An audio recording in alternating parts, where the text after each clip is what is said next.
Graduates Conversations podcast.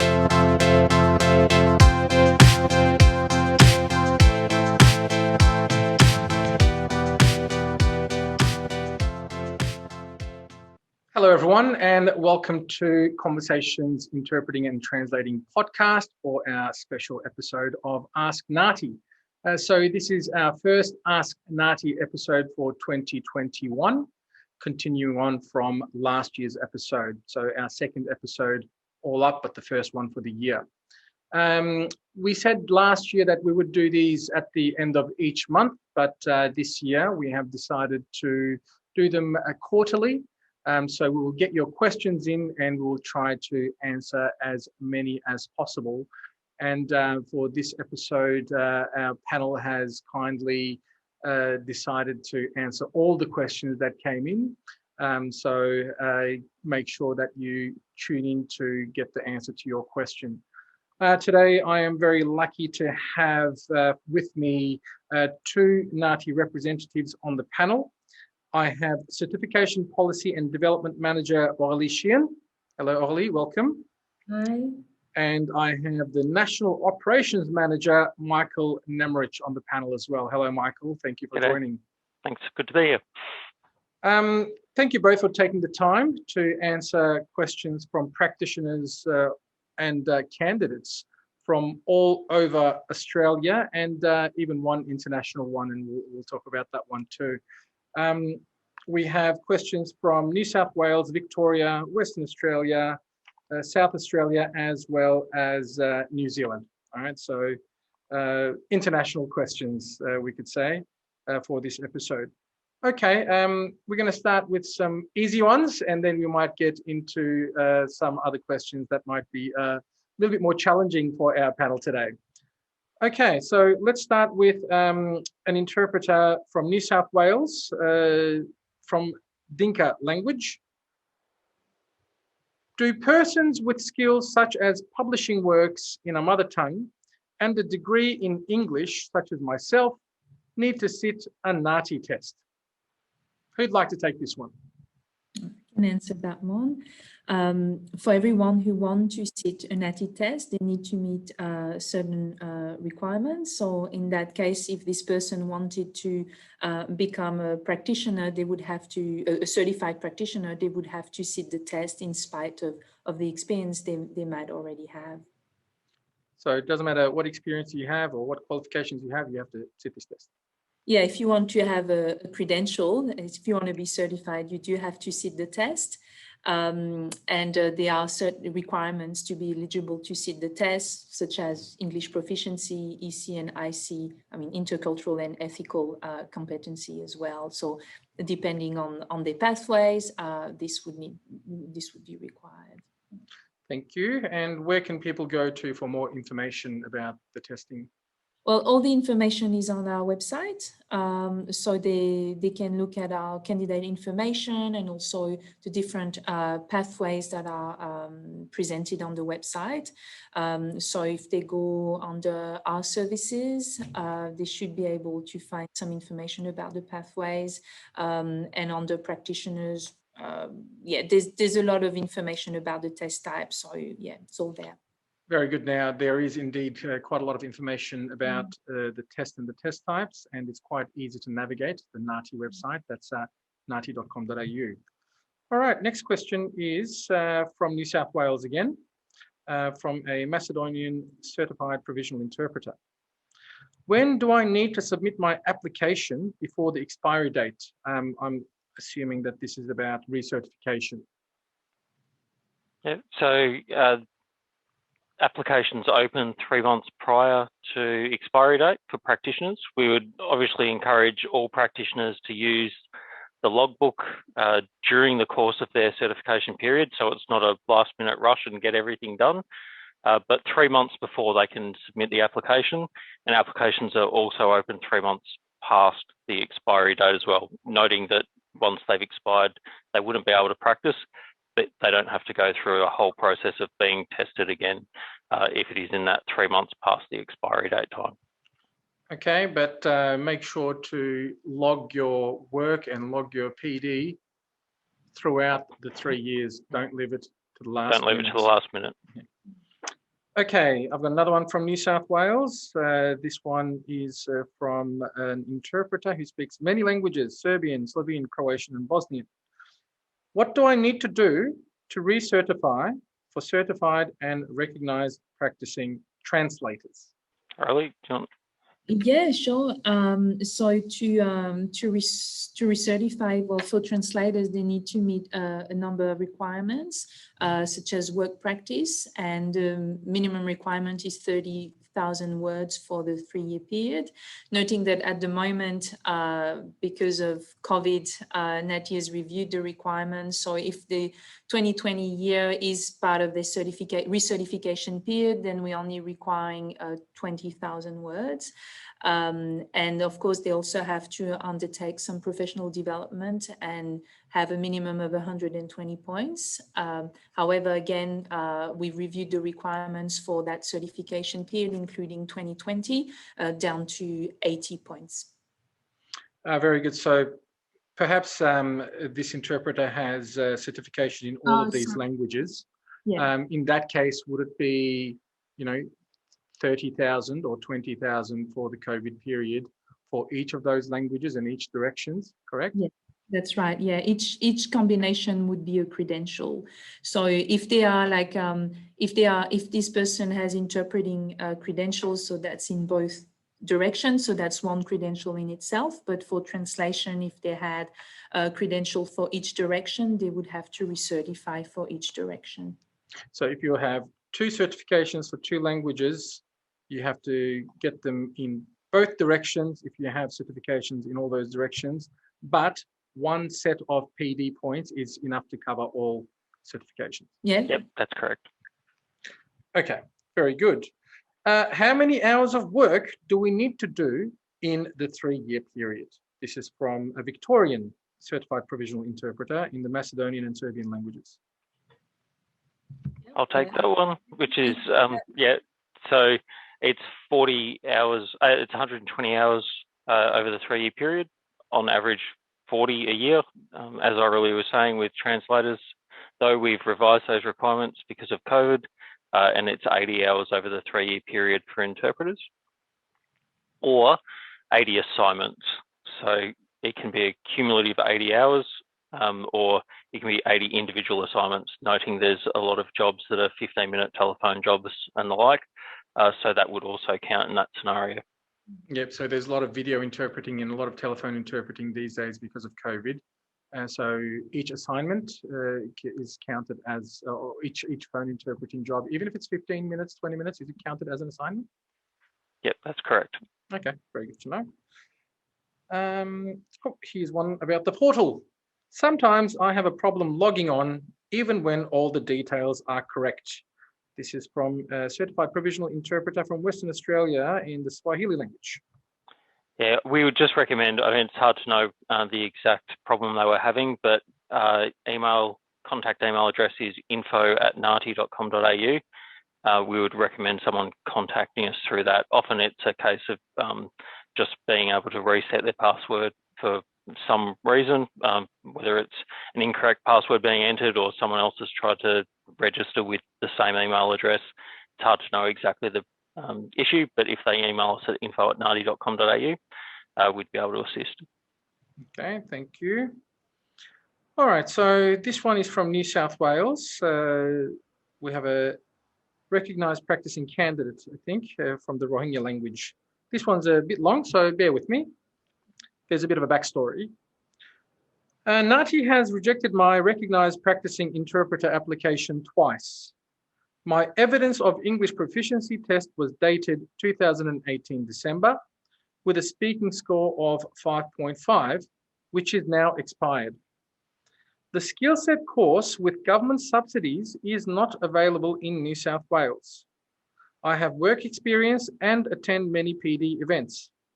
Is it possible for NAATI to give special consideration for someone like me who is of mature age who can't re-sit IELTS? Is it possible to review my application? Thank you. So I guess it was a long question. Thank you. So we've got minimum requirements for for all practitioners. So, and that also includes a minimal level of English proficiency. So in a case like this, we would still expect that person to show that level of English competency, and that can be done in a variety of ways through yields, through TOEFL, Cambridge certificates, and all these kind of things. So there are varieties, there are lots of ways of demonstrating that. Okay, thank you. Is there a way of giving a special consideration for someone with a mature age? We actually don't have different double standards or different considerations for the level of requirements that we ask for. So unfortunately, in that case, we wouldn't be able to do that. We would expect all practitioners to or candidates to demonstrate the same. All standards apply to all candidates. Thank you. Okay. This one is from Victoria, and from a student who's doing a master's course. Okay. I'm currently taking a 2-year master's course in interpreting and translation at Monash University. I have completed 75% of my course. Why am I not eligible to sit for the NAATI test, while a friend of mine studying a translation course at Melbourne RMIT could sit for the test with 50% completion of the course? So without knowing the circumstances of the friend, it's a bit hard to say.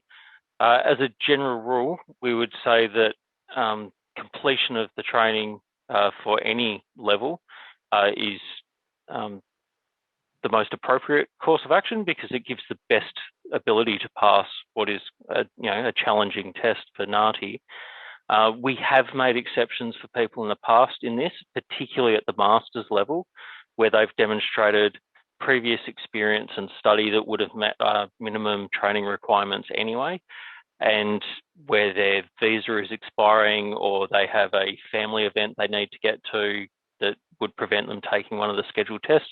We can make some exceptions, again, particularly for master's students, sometimes in the case of bachelor's students.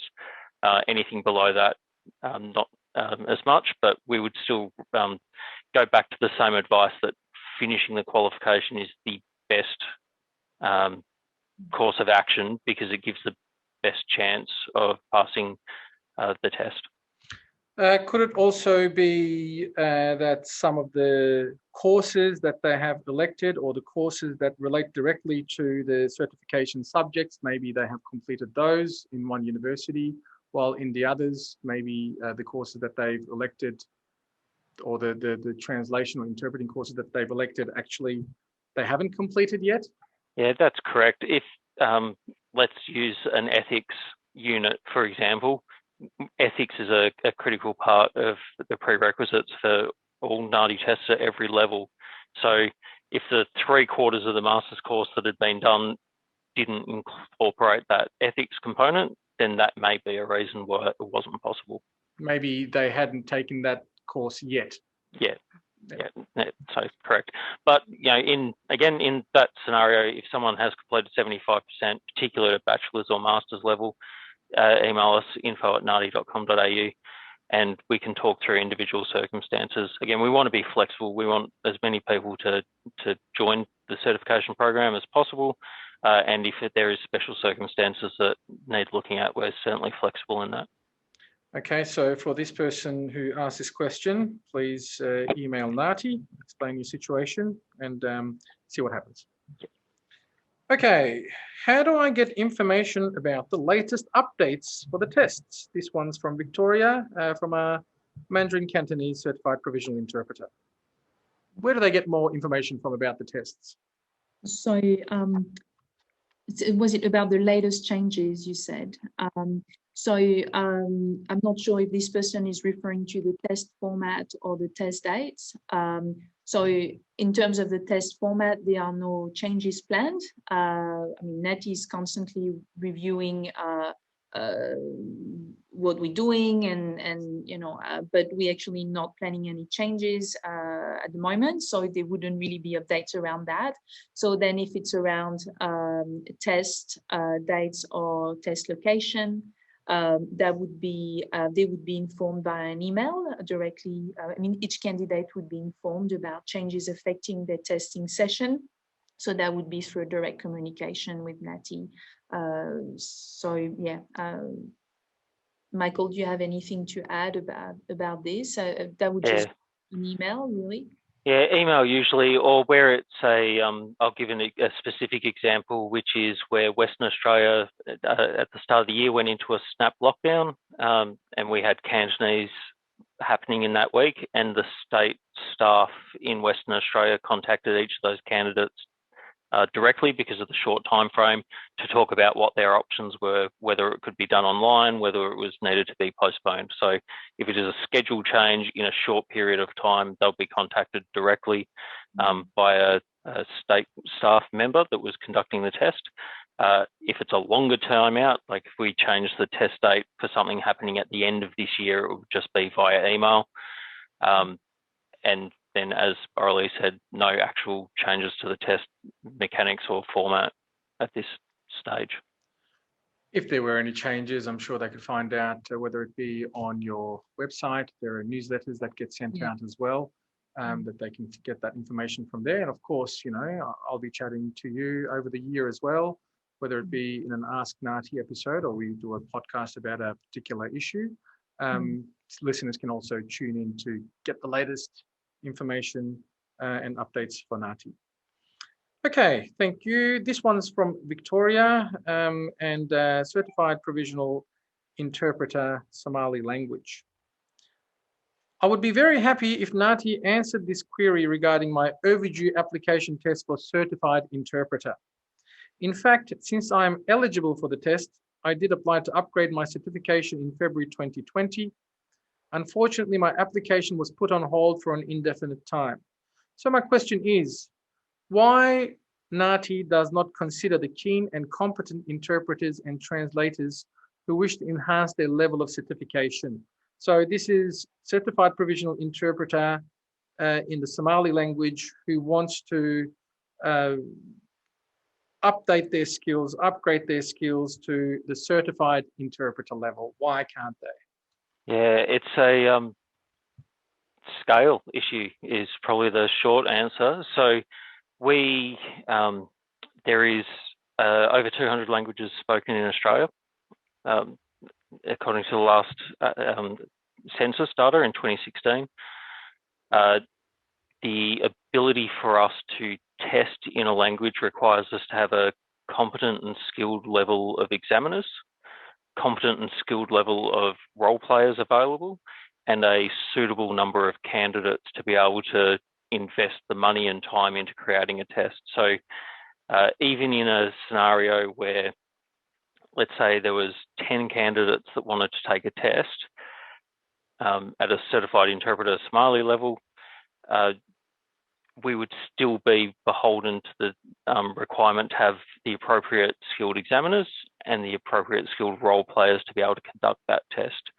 So very specifically for the candidate with Somali, we don't have the candidate demand at the moment, and it's not being taught at that level in any university or registered training organisation in Australia.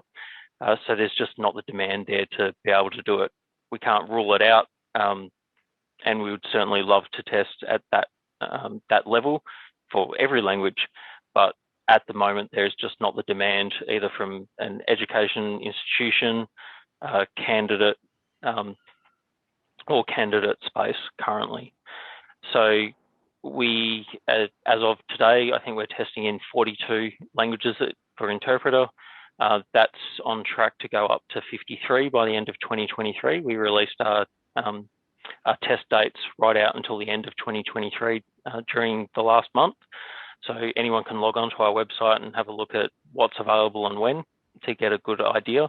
And those test dates have been built around candidate demand, education institution demand, and also language service provider and government sort of information. But it all really comes back, and I think this topic will get touched on in lots of Ask NAATI episodes.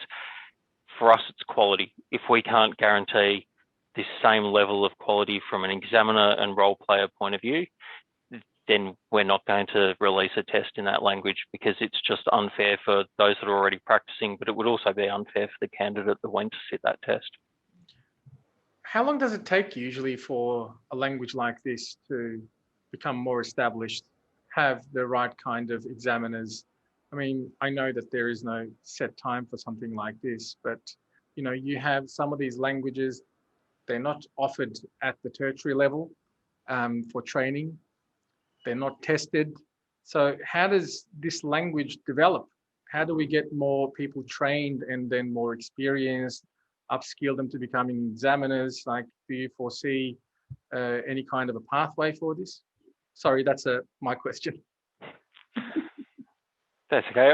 Aurelie can probably talk very specifically about the process and the time. I could say from a demand-driven point of view and how we schedule the tests, I can give an example of something like Assyrian, which we're going to be testing later this year, I think. Yeah.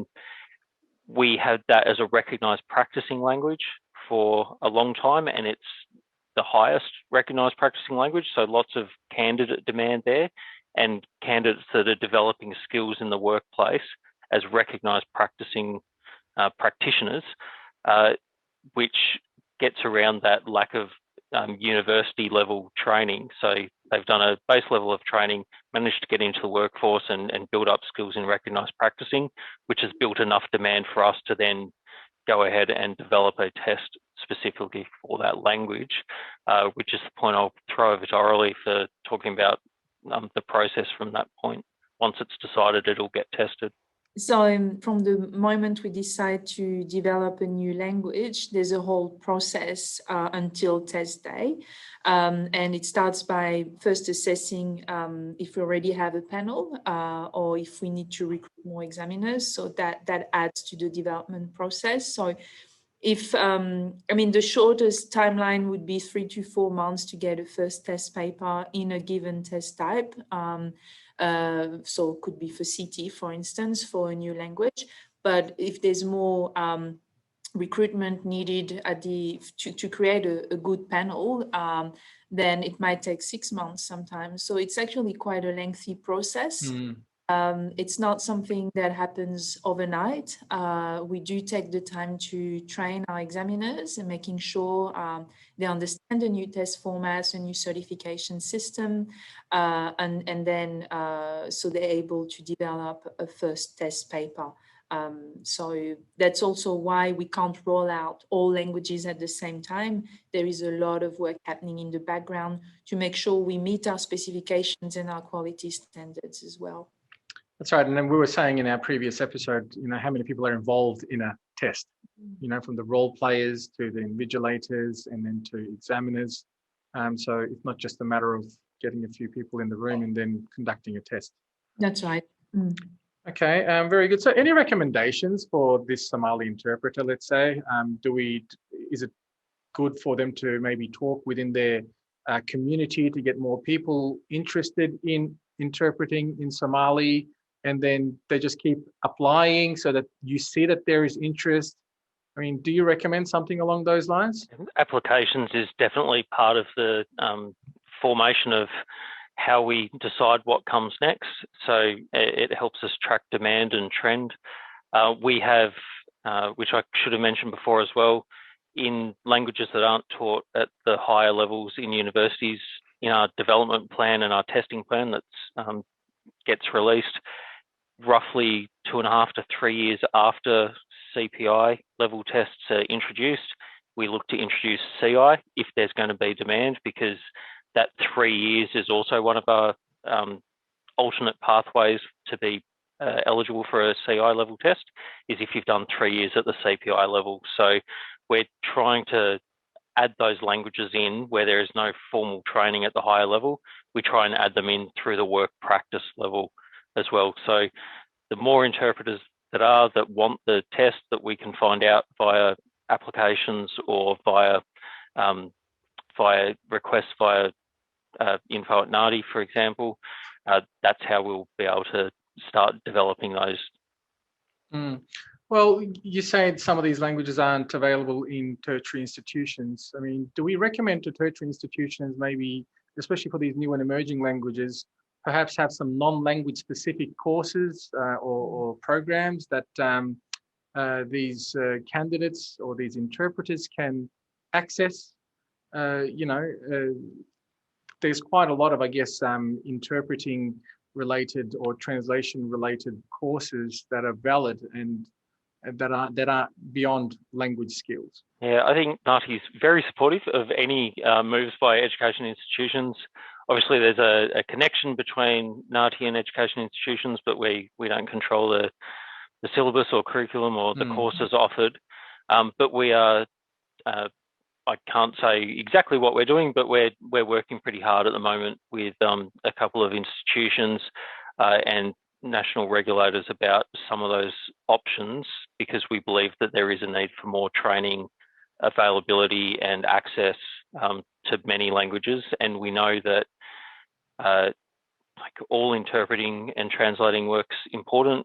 You know, you look over the last year and see how much benefit it has to society, which has really brought it into focus with the health messaging. And currently we've got floods and last year the fires.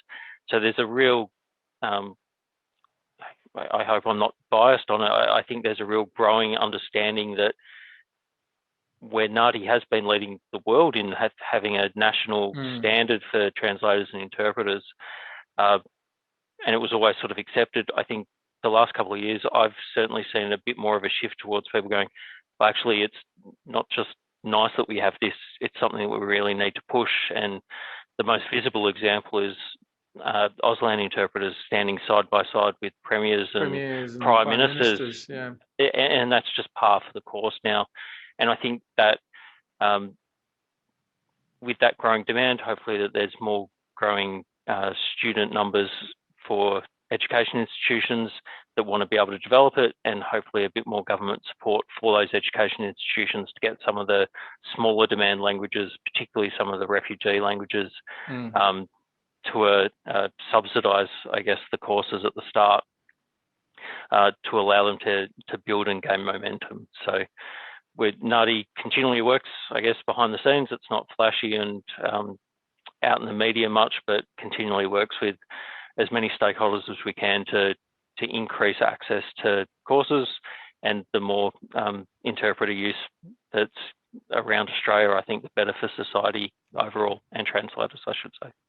Yes, all practitioners, well done. It's definitely very much needed, and it was very obvious. I always say to my students, you know, we don't interpret in weddings and birthdays, unfortunately. Usually something bad's got to happen to someone for us to go and interpret. And the whole nation's been feeling like this, patient these days. You've got fires followed by a pandemic, followed by floods now. And unfortunately, it's times like this where it's quite obvious that, language services are needed. And as much as we don't want it to be, obvious in ways like this, it has definitely brought front and center the importance of language service providers, interpreters, practitioners, and always NAATI doing a lot of work in the background. I guess it's one of those organizations that people have no idea what it is unless they're in the industry. Yep. But they do affect a lot of other industries and organizations. So, on behalf of everyone out there, thank you very much for the hard work.